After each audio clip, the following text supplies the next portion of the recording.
આપણે જિંદગીમાં છેતરી જાવ ને તો કદી પોતાની જાત ઉપર આપણે દુઃખી નહીં થવાનું, કે શરમ નહીં કરવાની, કે ખોટું નહીં લગાડવાનું, કે લોકો આપણને છેતરી ગયા. દુઃખ ત્યારે કરવાનું, અફસોસ ત્યારે આપણે થવો જો કે આપણે પોતે લોકોને છેતર્યા હોય. કારણ કે જે લોકો આપણે છેતરી જાય, બની શકે કે લોકો આજે બહુ ખુશ હોય, જીવનમાં આગળ પડતા હોય, અને આપણે પોતે દુઃખી હોય, તકલીફ વેઠતા હોય, તો એનું ટેન્શન નહીં લેવાનું. અંધારું હોય બરાબર તો પ્રકાશે આવશે. આજે રાત છે તો કાલ દિવસ ઉગશે. સારા દિવસો છે તો ખરાબ દિવસો આવશે, ખરાબ દિવસો ચાલો તો સારા દિવસે આવશે. સારા દિવસો નહીં ટક્યા તો ખરાબ દિવસો ક્યાંથી ટકવાના? તો આટલી શીખ લેવાની.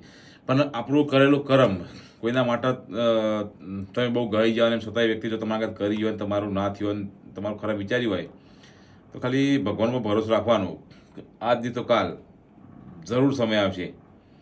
અને સમય એ વસ્તુ છે ને, સમય એ વસ્તુ કે કદી સમય કોઈનો સોરતો નહીં. તમારે નોટિસ કરજો, સમય કોઈનો હગો થતો નહીં. આજે આપણે દુનિયા આગળ ભલે ગમે તે હારા દેખાવ કરતા હોય, હારી વાતો કરતા હોય, પણ જ્યારે સમયનો માર પડે, સમય ફટકો પડે ને ભલે ભલાનો સૂત્રો વેરી નાખે. અને આપણે બધા લોકો બનાવીએ કે દુનિયાને ડફરો બનાવીએ કે, પણ કુદરતના નહીં. કારણ કે આપણે લોકો માટે સારું કરીએ તો આપણા પાસે સારું ફરી ફરીને આપવાનું. તમે લોકો માટે ખરાબ કર્યું તો આજે કાલ તમારા માટે આવવાનું છે ફરી ફરીને.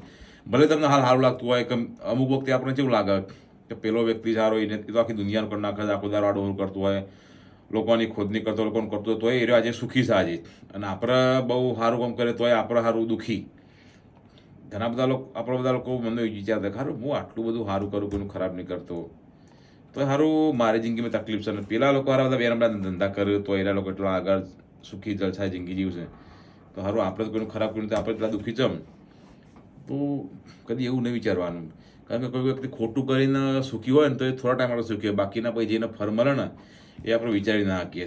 તમે ઘણી વખતે એવું નોટિસ કર્યું કોઈ વ્યક્તિની જિંદગી બહુ જલસાથી જીવતો હોય, બહુ મોજશોખ હોય, ઘર ગાડી બંગલો બહુ હોય, ઇજ્જત આબરૂ બહુ હોય, એ તો ભાઈ એકદમ આવા લોકોનું મોત થઈ જાય, એક્સિડન્ટમાં મોત થઈ જાય, કોઈ એવો રોગ લાગુ પડે તો એકદમ જતા રહે. તો તમને એવું લાગે છે આ બધું શું કારણ છે?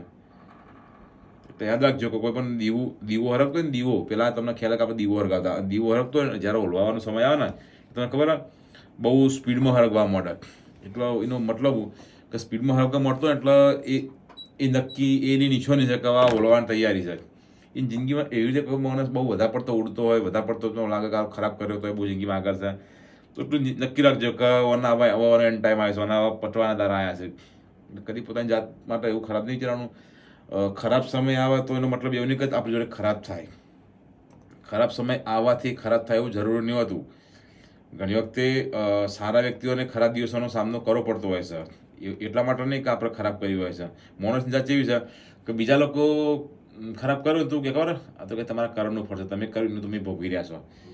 પોતાની જિંદગીમાં આ તો કે ઈશ્વરવાળી પરીક્ષા કરે છે.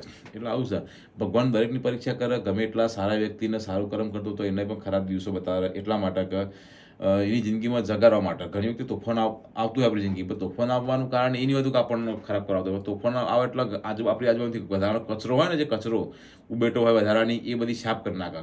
અને સારા હોય, સાચા મજબૂત માણસ આપણી આજુબાજુમાં રહી જાય. અને જિંદગીમાં ગમે એટલું તોફાન આવે, પાનખર આવે, તો પાનખર આવવાથી કદી વૃક્ષ નહીં પડતું.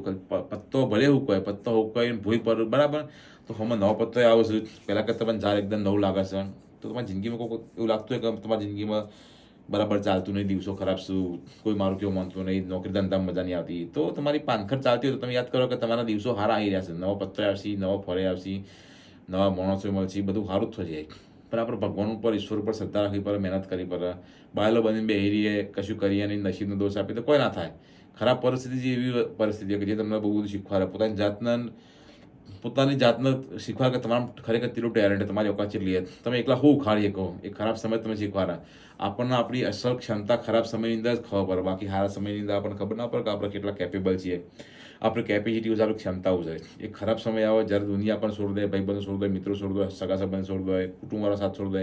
જ્યારે આપણે એકલા પડીએ ત્યારે જ ખબર પડે કે આપણી અસલ ઓકાત હોય અને આપણે એકલા શું ઉખાડીએ ક્યાંક. અને પછી તમે સાબિત કરો દુનિયાને, તાર તમે સાબિત કરીને બતાવો. કોઈ ના હોય ને તો મારે કોઈની જરૂર નહીં, હું એકલું બધું કરી શકું, બધું આપણે કેપેબલ છું. આવું તમે સ્વીકારો, આવું તમે એક ચેલેન્જ તરીકે લ્યો. કોઈ તમને બોલા ના બોલા તો એને એક મેનુ નહીં, પણ એને એક તમે પડકાર તરીકે લ્યો. કશું વધુ નહીં, તમે મને ના બોલા તો મારે કોઈની જરૂર નહીં. ઘણી વખતે એટીટ્યુડ રાખો. દર વખતે આપણે નહીં હારા બનતા બિચારા બન્યા જતા કે મને તો કોઈ બોલાતું નહીં, મારું તો કોઈ નહીં, હું તો કરું, હું તો મરી ગયો, આવું નહીં વિચારવાનું. કોઈ ના આવે તો કશું હતું હું એકલું જ કાફી છું, મારે કોઈની જરૂર નહીં. આવો એટીટ્યુડ રાખો તો ખરેખર મજા આવશે. તો આપણે મળીએ નવા વિડીયો. બરાબર, વિડીયો પસંદ આવે તો તમે ચેનલ સબસ્ક્રાઈબ કરજો, કોમેન્ટ કરજો. બરાબર, આપણે આવા નવા વિડીયો બનાવતા રહીશું.